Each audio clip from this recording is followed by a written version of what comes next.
JNU का एक छात्र 5 सालों से भी ज्यादा समय से जेल की सलाखों के पीछे है। इस छात्र का नाम है उमर खालिद।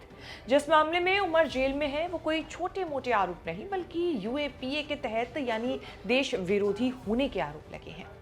पहले लोअर कोर्ट, फिर दिल्ली हाई कोर्ट और अब सुप्रीम कोर्ट ने भी उमर खालिद और उनके साथी शर्जील इमाम की जमानत याचिका खारिज कर दी।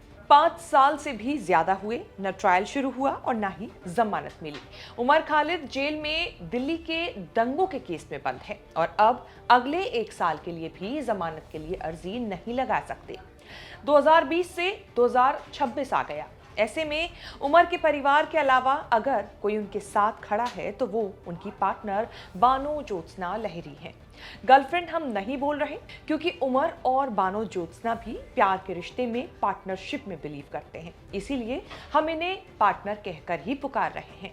दोनों के प्यार की बॉन्ड की कहानी सुनने सुनाने लायक है, जो दुनिया के लिए मिसाल है। इसीलिए उमर खालिद के बाद चर्चित चेहरा में उनकी पार्टनर बानो ज्योत्सना लहरी से जुड़ी ये रिपोर्ट हम आपके सामने लेकर आए हैं। तिहाड़ जेल में कांच की दीवार के आर पार, इंटरकॉम पर बातचीत, मेसी हेयर कट पर टांग खिंचाई, सब ऐसे ही डिस्कस होता है। कौन है बानो ज्योत्सना लहरी, कैसे हुई उमर से उनकी पहली मुलाकात, कैसे जोहरान के खत का जिक्र कर हुई थी वायरल, और आखिरी मुलाकात में उमर की कही क्या बात बताकर बनी खबरों की हेडलाइन। बताएंगे सब चर्चित चेहरा के इस एपिसोड में, तो बने रहे वीडियो के आखिर तक। नमस्कार, मैं हूं कीर्ति और आप न्यूज तक पर देख रहे हैं चर्चित चेहरा। 5 सालों से दिल्ली की तिहाड़ जेल में एक लव स्टोरी चल रही है जिसके हीरो और हीरोइन हैं उमर खालिद और उनकी पार्टनर बानो ज्योत्सना लहरी। उमर के लिए बानो ज्योत्सना का प्यार ऐसा ही है कि उमर की कही हुई बात वो खुद दुनिया के सामने रखती हैं। न्यूयॉर्क के नए मेयर जोहरान ममदानी का लिखा लेटर हो या सुप्रीम कोर्ट से उमर की जमानत अर्जी खारिज होने के बाद उमर के बोल, सब कुछ जग जाहिर बानो ज्योत्सना ने ही किया। जेल में हफ्ते की एक मुलाकात, कांच की दीवार और इंटरकॉम पर बातचीत, कुछ ऐसी ही चल रही है जिंदगी बानो ज्योत्सना और उमर के लिए। दोनों मिलकर रोते कम, हंसी मजाक ज्यादा करते हैं क्योंकि दोनों ही नहीं चाहते कि जरा सी देर की इस मुलाकात को रो धोकर बर्बाद कर दिया जाए। 2023 में उमर से अपनी इन्हीं मुलाकातों का एक किस्सा बानो ज्योत्सना ने इंडिया लव प्रोजेक्ट को बताया था। ये एक ऐसा प्लेटफॉर्म है जो प्यार को धर्म, जाति और पहचान की दीवारों से आजाद करके दिखाता है। उमर मुस्लिम समुदाय से आते हैं, वहीं बानो ज्योत्सना हिंदू बंगाली परिवार से। इंडिया लव प्रोजेक्ट से हुई अपनी इस बातचीत में बानो ज्योत्सना ने उमर से हुई अपनी मुलाकातों का जिक्र किया था और बताया था कि उनकी मुलाकात हफ्ते में सिर्फ एक बार होती है। मिलते हैं, हंसते हैं और मजाक करते हैं। इसी इंटरव्यू में बानो ज्योत्सना ने बताया था कि जानबूझकर वो उदास भरी बातें नहीं करते, लेकिन उदासी तब आती है जब वो अकेले जेल से बाहर निकलती हैं। फिर जब कोर्ट में आमने सामने मिलते हैं तो बातें मुंह से नहीं बल्कि इशारों में, आंखों आंखों में होती है। एक किस्सा बानो ज्योत्सना ने बताते हुए कहा था कि तुम्हारा हेयर कट बहुत स्टूपिड है, जिस पर उमर ने तुरंत पलटकर कहा था कि मेसी का भी हेयर कट ऐसा ही है, जिस पर बानो उमर को औकात में रहने की सलाह दे डालती है। बता दें कि दोनों की खेल को लेकर जो पसंद है वो अलग अलग है। एक को क्रिकेट पसंद है तो दूसरे को फुटबॉल। खेल को लेकर दोनों की नोकझोंक हो जाती है, लेकिन किताबों को लेकर उनका रिश्ता बिल्कुल एक जैसा है। जेल में उमर ने जो किताबें अब तक पढ़ी हैं उन्हें रखने के लिए घर में अलमारियां बानो ज्योत्सना ने ही खरीदी। उमर जेल में है तब बानो ज्योत्सना उनके लिए एक ढाल बनकर खड़ी हैं। वो उमर की हर तारीख पर अदालतों के चक्कर भी संभालती हैं और रोजमर्रा की जिंदगी भी। सुप्रीम कोर्ट का फैसला आने के बाद वो बानो ज्योत्सना ही थी जिन्होंने बताया कि जब 2020 के दिल्ली दंगों के मामले में बाकी 5 आरोपियों को जमानत मिली तो उमर ने खुशी कैसे जाहिर की। इसको लेकर बानो ज्योत्सना ने सोशल मीडिया पर एक पोस्ट किया था और लिखा था कि जब मैंने उमर से कल मिलने आने की बात कही तो इमोशनल होकर उन्होंने कहा कि हाँ ठीक है, आ जाना, अब यही जिंदगी बची है। इससे पहले जोहरान ममदानी के लिखे लेटर को भी बानो ज्योत्सना ने ही दुनिया के सामने रखा था, सोशल मीडिया पर शेयर किया था, जिसमें जोहरान उमर के लिए लिखते हैं, Dear Umar, I think of your words and bitterness often and the importance of not letting it consume one's self. It was a pleasure to meet your parents. We are all thinking of you.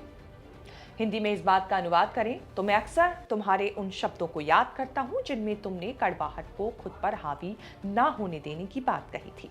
तुम्हारे माता पिता से मिलकर खुशी हुई, हमें तुम्हारी चिंता है। लेटर में जिस मुलाकात का जिक्र ज़ोहरान ममदानी कर रहे हैं वो दिसंबर 2025 में हुई थी, जब उमर खालिद के माता पिता अमेरिका गए थे, जहां उन्होंने ज़ोहरान ममदानी से मुलाकात की थी। बानो ज्योत्सना और उमर की पहली मुलाकात की बात करें तो ये साल 2008 में हुई थी। उमर तब दिल्ली यूनिवर्सिटी से बीए कर रहे थे और बानो ज्योत्सना जेएनयू से एमफिल। जामिया मिलिया इस्लामिया के छात्रों के समर्थन में हुए एक प्रदर्शन में दोनों मिले थे। वक्त के साथ दोनों की सोच मिलती चली गई और इसी सोच के मिलने जुलने से दोनों एक दूसरे के करीब आते चले गए और फिर 2013 में दोनों ने एक साथ चलने का फैसला किया। पश्चिम बंगाल के कोलकाता में जन्मी बानो ज्योत्सना लहरी एक पढ़ी लिखी फैमिली से आती हैं। घर का माहौल भी कुछ ऐसा ही है। बानो ज्योत्सना पेशे से एक सोशल एक्टिविस्ट, रिसर्चर और राइटर हैं। वो सेंटर फॉर इक्विटी स्टडीज में सीनियर रिसर्चर हैं। दिल्ली यूनिवर्सिटी में गेस्ट लेक्चरर के तौर पर भी पढ़ाती हैं और जेएनयू से पीएचडी की डिग्री हासिल कर चुकी हैं। बानो ज्योत्सना का मानना है कि जब आप मुश्किल की घड़ी में साथ होते हैं तो आप अपने पार्टनर के और करीब आ जाते हैं और यही आपकी ताकत भी बनती है।